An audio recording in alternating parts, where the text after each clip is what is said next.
தேமுதிக நிறுவனத் தலைவர் மறைந்த பத்மபூஷன் கேப்டன் விஜயகாந்த் அவர்களின் 74வது பிறந்த தினத்தை முன்னிட்டு கிச்சிப்பாளையம் பகுதி சார்பாக 300க்கும் மேற்பட்டோருக்கு மதிய உணவு வழங்கப்பட்டது. தேசிய முற்போக்கு திராவிடர் கழகத்தின் நிறுவனத் தலைவரும் மறைந்த பத்மபூஷன் கேப்டன் விஜயகாந்த் அவர்களின் 74வது பிறந்தநாள் விழாவை வறுமை ஒழிப்பு தினமாக கடைபிடிக்கப்பட்டு நாடு முழுவதும் ஏழை எளிய மக்களுக்கு பல்வேறு நலத்திட்ட உதவிகள் வழங்கி வருகின்றன. தேசிய முற்போக்கு திராவிடர் கழகத்தின் பொதுச் செயலாளரும் விருதாச்சலம் எம்எல்ஏவுமான பிரேமலதா விஜயகாந்த் அவர்கள் கேப்டன் பிறந்தநாளை நலத்திட்ட உதவிகள் வழங்கி அன்னதானம் வழங்க வேண்டுமென ஆணையிட்டிருந்தார். அதன்படி தமிழகம் முழுவதும் நிர்வாகிகள், தொண்டர்கள் கேப்டன் பிறந்தநாளை உற்சாகமாக கொண்டாடி வருகின்றனர். அதன் ஒரு பகுதியாக கிச்சிப்பாளையம் பகுதிக்குட்பட்ட 44வது வார்டு களரம்பட்டி ஒட்டகம் மார்க் மிட்டாய் கம்பெனி அருகே அன்னதானம் வழங்கும் நிகழ்ச்சி நடைபெற்றது.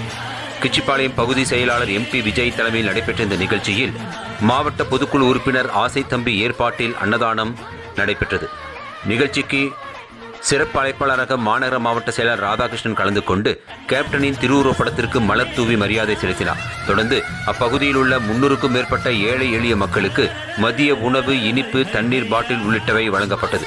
இந்த நிகழ்ச்சியில் மாநகர் மாவட்ட துணை செயலாளர் சீனிவாசன், பொதுக்குழு உறுப்பினர் நாராயணன், சேலம் ஒன்றியம் அப்பாவு, அம்மாப்பேட்டை பகுதி செயலாளர் செல்வகுமார், மகளிர் அணி துணை செயலாளர் ஷானூர், கேப்டன் மன்ற செயலாளர் பன்னீர்செல்வம், கிச்சிப்பாளையம் பகுதி அவைத்தலைவர் செல்வம், பகுதி பொருளாளர் சையத் முகமது, பகுதி துணைச் செயலாளர் சத்யமூர்த்தி, அலாவுதீன், சண்முகம் மற்றும் நிர்வாகிகள், தொண்டர்கள் என ஏராளமானோர் கலந்து கொண்டனர்.